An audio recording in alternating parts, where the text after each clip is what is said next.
कृति छात्रछात्री संबर्धना कार्यक्रम चंदका अंचल महारणा वीरवर सरकारी उच्च विद्यालय एक भव्य कार्यक्रम अनुष्ठित हो स्थानीय अंचल शिक्षाविद और बुद्धिजीवी द्वारा यह संभव हो पारि। विद्यालय प्रधान शिक्षक कान्हूचरण मिश्र अध्यक्षतार सभा कार्य सुचारूपे गतिशील होता। मोनालिसा महारणा सर्वाधिक 557 नंबर रखी टपर होता बेले विष्णुप्रिया महारणा 487, शुभांशु शेखर जेना 480 और स्वागतिका बेहरा 480 नंबर रखी विद्यालय को गौरवान्वित कर। सूचना था कि चंदका अंचल चर्चित युव समाजसेवी चंद्रमणि बारिक कार्यक्रम मुख्य अतिथि भाव जोगदे। छात्रछात्री उत्तरोत्तर उन्नति और शिक्षा प्रणाली संपर्क में संग्रामी अभिभाषण छात्रछात्री प्रेरणा जगाइब निश्चित। पूर्वतन शिक्षक प्रधान शिक्षक आलुमिनी मेंबर राजमोहन बेहेरा और विष्णुचरण जेना कार्यरत समस्त सहकारी शिक्षक शिक्षयित्री उपस्थित थे।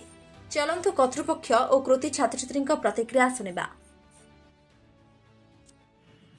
सर तो बर्तमान आमर 2027 शिक्षा वर्ष आपण आगामी पीढ़ी को कौन संदेश देवे बा वार्ता देवे? पिला मानक आगामी पीढ़ी संदेश देवे जे पिला माने भल मनीष हुंतु और सक्षम हुंतु ना करंतु निजर। सर केमती लगुच आज ये सफलता पाइला परे केते खुशी लगुच? अच्छा तो आगु को तुम लक्ष्य कौन? डॉक्टर है। केते घंटा परिश्रम करथिले? तो आपणकर आगामी पीढ़ी स्टूडेंट मानक कौन वार्ता देवाई चाहूँ?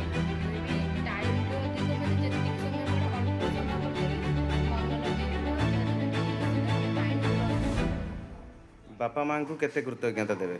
बहुत कहने ताको जो ही सब संभव है। ग्रेट। समाज प्रति किसी मैसेज? समाज प्रति केते खुशी लगुच प्राइज सब धरिकी? बहुत खुशी अच्छी वर्षर मेहनत आज सफल होइछि बाकी आ टिके ही थांता चलिबो। वर्ष सारा केते परिश्रम करछन आपण निजको 1 रु 10 भीतर केते रेटिंग देवे? 1 टू 10 हेले 9 हां 1% कोडी ना कोडी उना रहि जाइछि जाति पई क्या A1 रु कमी गला टिके। आगु को इच्छा? आगु को लॉयर हेबे इच्छा।